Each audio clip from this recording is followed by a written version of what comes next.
Hi, nice to meet you. My name is Harish. I work at CRED, take care of design and marketing. I also have an alternate life as a musician. That's probably it. I was asked to speak. I'm happy to speak, but I am also a fellow startupper from the community. And from my experience, what I have learned is sometimes all these conversations become very rhetorical. It's a little bit of everybody's retrospective decisions being great and how cool you are and how your decisions have in the past been great. And their applicability becomes a little suspect for people who are listening to it. So I just thought maybe keep it in pertinence to what you guys want to hear or something that is closer to what you want to hear from me. And if something that I can answer for you, something I can opine on, I thought that'll be more valuable. We have about 20 minutes, is what I was told. Yeah, so that is why I thought maybe I could take questions. It was genuinely not an attempt to put the onus back at you guys to run the session for 20 minutes. Don't think about it that way. If you really want me to speak, I can speak. But I really think having a conversation would genuinely benefit both you guys as well as me, because I will also take back something that I can learn from what you guys are asking me. So that is the reason why I said we will do a Q&A format. I will give it the first 2 minutes to see if the Q&A format truly is working. If it is not working, yeah, I'll do something to entertain. Yeah. Do we have okay, there's a question there. Can we have a microphone there, please? Okay, somebody started, so that's good. Okay, cool. He set the ball rolling.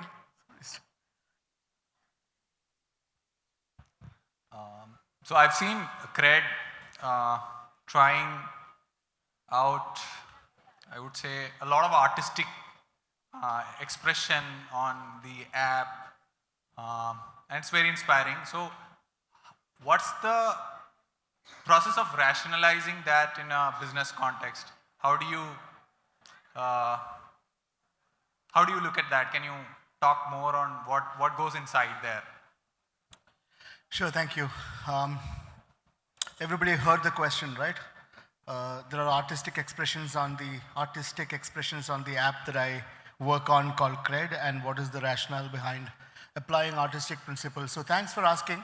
I will answer it in two parts. Every business needs to make sense, both for the people who are consuming the business and the people running the business.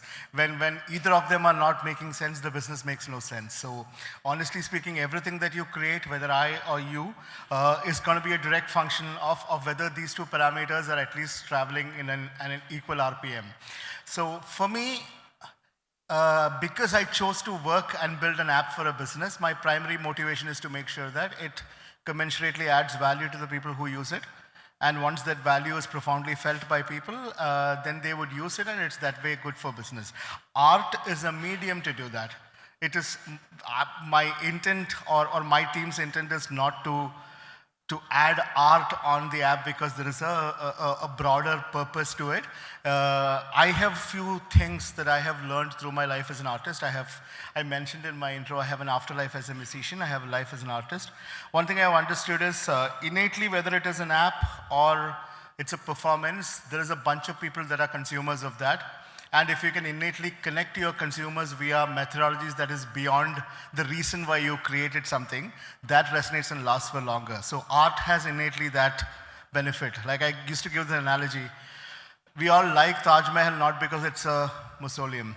It's not because it's a building built in commemoration of somebody. It is built like a monument. It's an artifact. And there are two reasons why people go to see it. One is it's genuinely beautiful. It stands for craft. It stands for some amount of human triumph, and it also gives you an interesting benefit of being indestructible. Tomorrow, if you have to do some lifestyle development around Agra, it's unlikely you will bring that down because you have to build a 6-lane road. Are you more likely to bring down Taj Mahal and build a 6-lane road, or you are more likely to build around it? So for me, art is that kind of an indestructible principle. Once people have started liking you for beyond what you offer, you have naturally created a brand that has got significantly higher power. For me, art is a brand pursuit. So if you have created something that people use only for the value it provides, it's a necessary condition but not a sufficient condition. Like the app has to work, people need to find value is a necessary condition.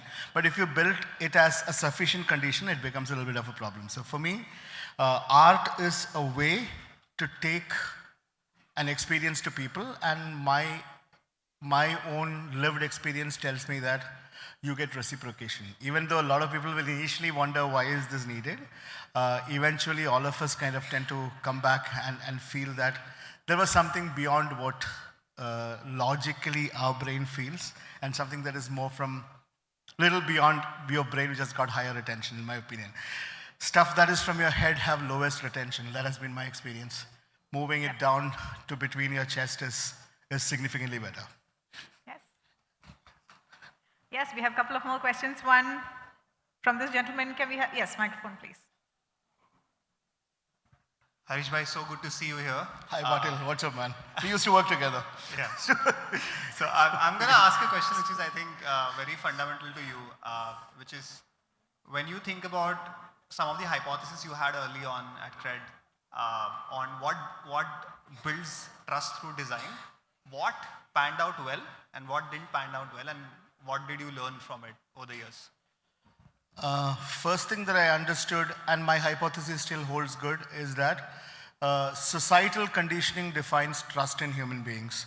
What you have been raised with, the value system and the surroundings that you are raised with is a significant contributor to your innate personality to trust or not trust. So that way, you and I understand this, and we are seeing, you're running a business yourself, you'll understand, innately we are in a society that is not very trusting. I think we are a bit of a trust deficit society, because that's what our parents teach us. That's what is taught at school, and generally you're told be wary of strangers, somebody's out there to get you. Naturally, pricing is inflated, it is never regulated. So for me, what I understood is trust is something that you have to gain by working towards getting people to innately believe you first. So it's a little bit like what you are selling will be trusted if the person who is selling is trusted. Like if it is very, very hard to sell something only on the merit of what it is, because in an innately low trust society, that will be very, very hard to do. So one of my primary hypotheses was to create something which creates an environment of trust. What is an environment of trust? A clean hospital is an environment of trust. A metro station where there are no pan stains.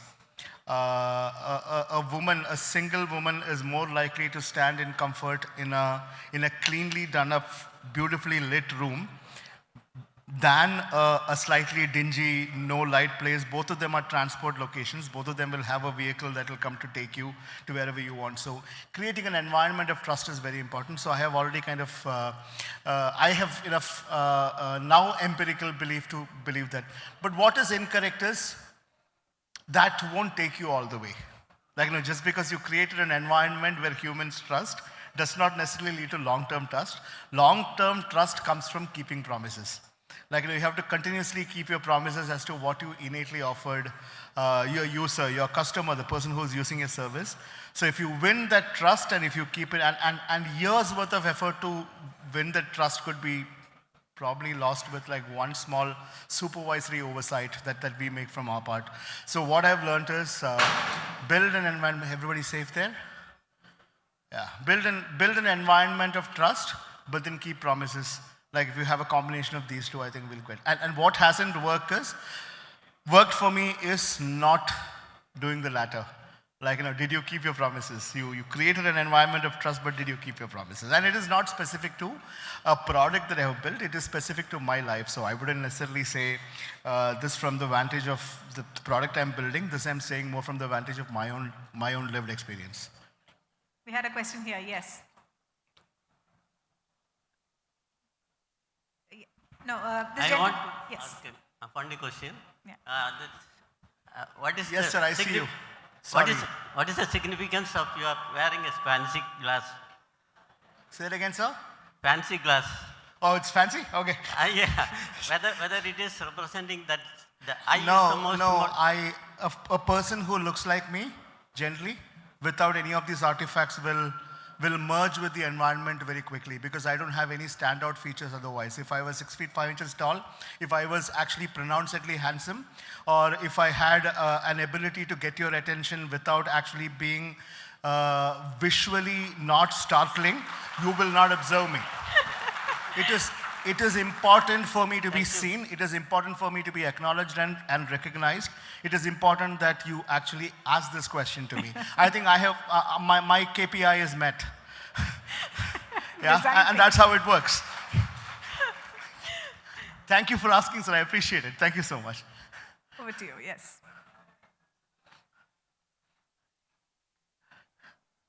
Hi, my name is Raghav. I'm the founder of a startup club. It's a B2C SaaS product. So it's very similar to what CRED is doing. And I've been using CRED for a long time and I keep using it. And I noticed a few things about the platform. You guys have certain features. For example, when you make a payment, credit card payment, you get some coins and then you basically can get some cash back, these kind of things. I want to understand from a product feature development perspective, like how important is like you understanding the psychology of the users, and how does your process work? Like how do you come up with these features and design them? Understanding the psychology of the user is the only thing, in my opinion, and I think the pursuit is also to get better at that. I'll start by saying that it's a pursuit that we all go through. I'm sure you're going through yours and I'm going through mine. There are some learnings which we apply backwards to what we are building, but the eventual purpose is to understand in one step ahead of what the user is thinking. Process is very simple. I have some 3 to 4 first principles I have learned through my time building software for consumer applications. One is, sorry for saying it this way, we are not in a market environment, or the environment that we are building for. The market we are building for is not a high loyalty market. We are very commoditized, and we very quickly move from gratitude to entitlement. That is how each one of us are. When I am saying it, I am also one of them.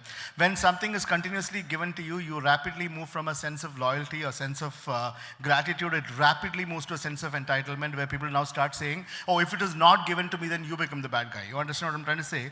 To start with, it never was present, and you started a precedent. But once the precedent gets established, the community very quickly oscillates to a place of being entitled. So, do you have pets? Do you have? You don't? Okay. So I have cats right now, very different animals, but I used to have dogs before this. So one thing I learned about dog training, we keep talking about it, me and my founder, we speak talking about it. Dogs can be made to do stuff. This is like, please don't misquote me by this is not an associative statement now. Please don't do that. I'm just trying to take an example of dog training as an analogy. I mean, please do not, we live in a world of direct association and lack of nuance. So I am double caveating it. There is no direct reference to humans and dogs, but just one thing to understand. Dogs are taught to do tricks by 2 methodologies. One is there's a whistle to summon them, and then they do a trick, and then they are given a treat. And that's how dogs are taught to do a treat. The conditioning is that there is always a reward for an action. So dogs very quickly understand that. They are very smart animals. But dogs are also exceptionally smart to know that if the same activity or a slightly harder activity gets the same treat, they will lose their enthusiasm. If you have a Labrador, you'll understand that. They will act tired, they will stay down. So how do you fix for that? You fix for that with a very simple hack. For the same trick on a random occasion, you give them a box of biscuits. It's called the jackpot behavior. There is no rationale as to why the dog got a whole box of biscuits for doing the exact same task, but the dog is now hooked. Because the dog's brain now starts working, maybe I did it again, I might get a box of biscuits again, but it won't. That's how game of odds work. So this game of odds is what manipulates every sentinel being in this world. For example, if you had any predictability of how you would get something, we will have no motivation to live. It is the sheer unpredictability of what will land next and what action will get us, and our pursuit of trying to crack that code that keeps us hooked on every single thing. That's why we play games. You don't know what happens in the next level. If it's clearly known what will happen in the next level, there's no fun playing the next level. So the only human behavior or any mammalian behavior that I track is, can you keep them guessing and get them to do something so that they have that next jackpot moment in their life. And if you continuously can provide for humans those timely jackpot moments, They are hooked, they will stay. But this is hypothesis. No single app in the universe or no single product in the universe has 100% cracked this to make it work. And that's the pursuit you and I are in. I'm learning some, you're learning some. We'll keep on exchanging our notes. Once you get to understand something, tell me. We'll probably put that back in. Thanks. Do we have more questions? Yes, there's one question. Hi, ma'am, I see you. We request you to wait for the microphone to come. The mic is coming your way, ma'am. Yeah.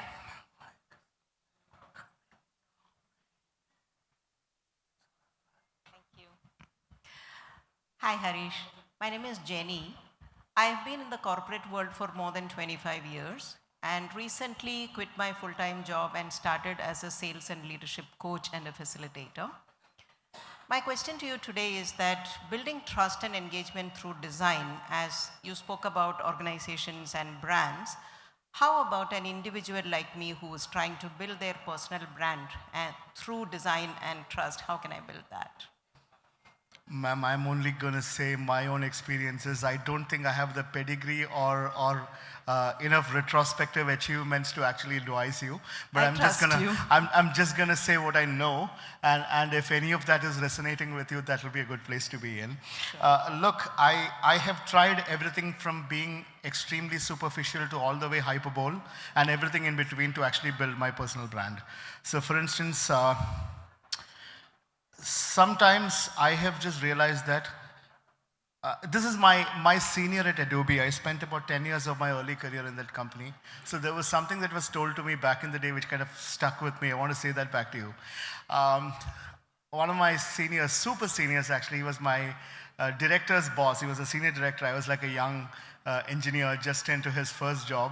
So I remember he mentioning this: when you can't be the lead actor in a play, because life is like that. You can't be the lead actor in your play every single time. There will be one day you'll become a lead actor in a theater production. But 90% times you're not the lead actor in the play. The next best role to do is that of a joker.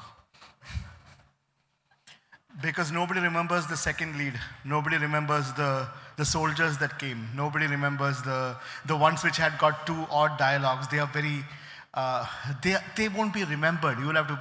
So historically, I have been taken the position of the joker a lot of times. So the gentleman out here asked this question. My own physical manifestation is a little bit of that joker persona, if you may. Like, I mean, it will be hard for you to not remember I showed up like this over here.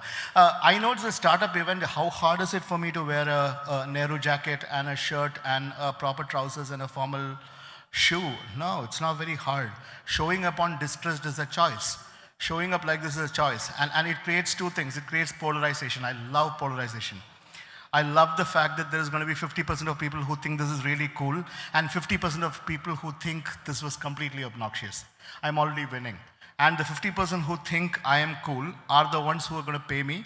The 50% who think I am uncool are the ones who will keep me in the news.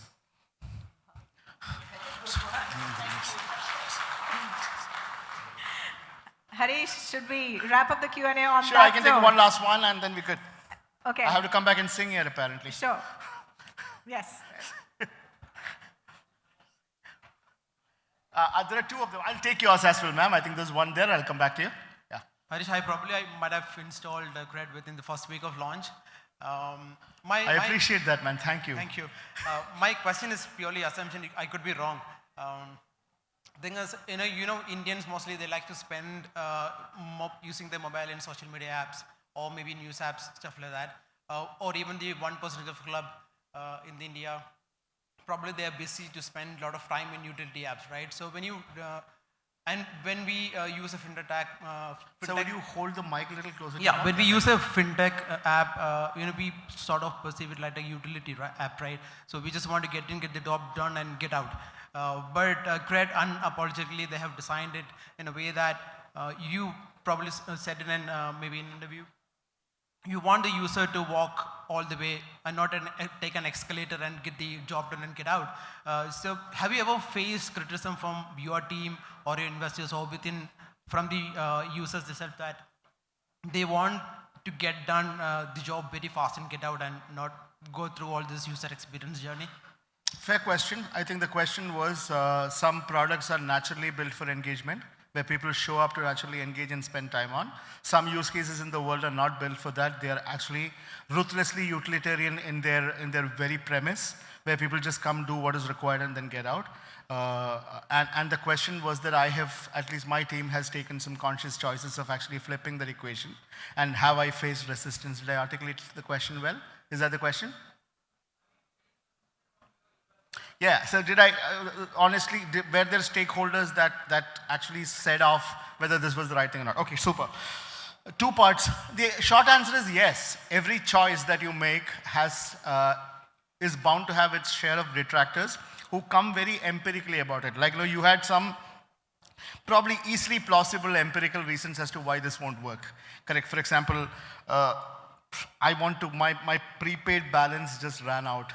I just want to top up my prepaid balance, and then I really want to go back and watch YouTube videos. I want to text my partner. I want to probably just check out Reels. See, here is the thing. While that is what the customer wants to do, the question that I ask is that what the business needs to do? See, and the resistance should not be coming from the fact that people will not do it.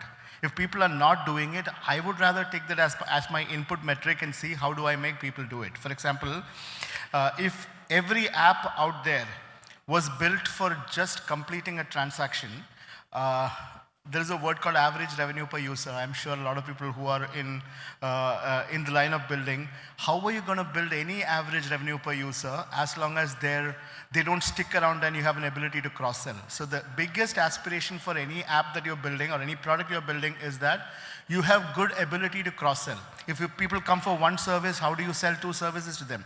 How do you sell 3 to them? How do you sell 4 to them? And how do you make them retain on that 1, 2, 3, 4 of them? To get cross-sell, you need time spent. And time spent is a cardinal truth of internet business. So no matter what you're building, if you don't have a hack in your mind to get time spent on your application, you're bound to have trouble. Unless you are a big-pocketed, very deep-pocketed, long-term player who has probably like billions of dollars in forward investment, which kind of helps you acquire customers at a rapid rate and give like massive cashbacks and incentives, you're bound to fail. So despite all the pushbacks that you are telling me, I have no choice but to build for engagement. And what is important is to understand that I can't build Instagram reel type engagement even if I wanted to. That's not going to happen. So we have to think about building engagement that is naturally in the zip code of what the business domain that we are operating on. Hard problem. That is what we are trying to solve, and detraction is part of that. But I would rather be detracted and being given ideas to solve for the conundrum than not get into that space at all. I hope this helps. Thank you. Ma'am, you had a question. Oh, thank you. You can clap. I like it.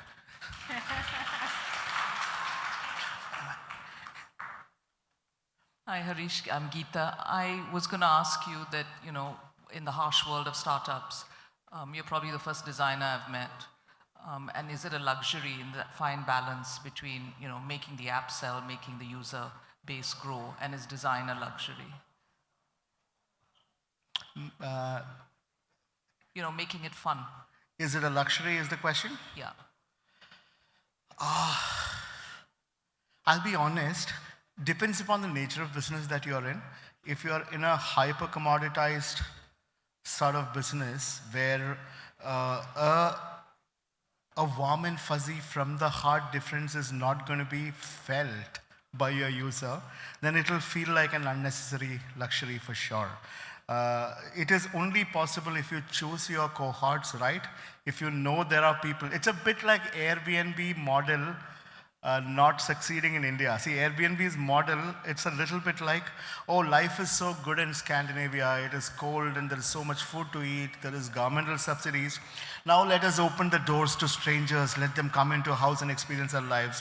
Down in India, there is like a 200 square feet home with 11 people in it. Open the doors of your house for the strangers to come in and have a good time. It's not going to play. So I think the dichotomy is largely about what sort of societal, social, economic strata are these customers at. set. See, for example, the business that I am building probably has a gating function which keeps certain set of people in and certain set of people are not necessarily customers.